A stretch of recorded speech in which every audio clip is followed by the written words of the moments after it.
Hi guys! So, ayan, nandito tayo. Ay, pati dito yung siomai rice. Nandito pa si Papa. Kumuha si Papa ng ng tubig. Kasi, susunduin ko si Alp.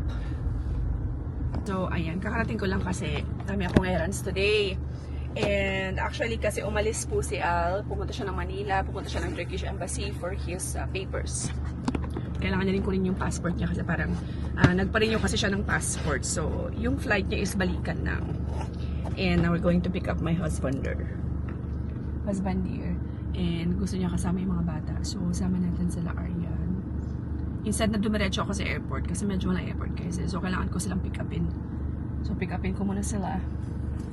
And yeah, we'll go to the airport. Hala, excited! I don't know, ate. What? Aryan! You take bath? Hi, mommy!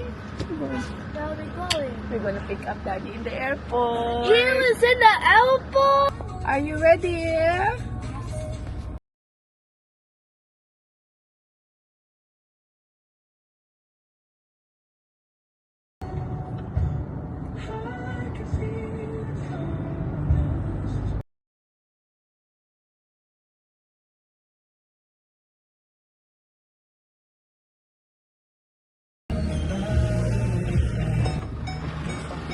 Hi, Daddy! How's Manila? How's Manila? It's always raining. Hello. Kiss, Daddy, kiss. Oh, you remember? Hello. Daddy! look.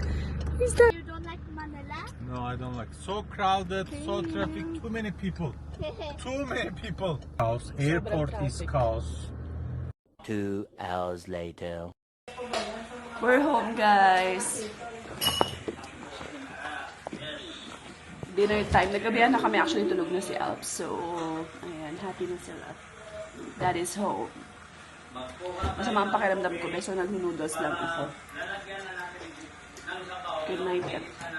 Let's tell them good night, everyone. Good night, everyone. Oh, wait, I don't want to kiss you.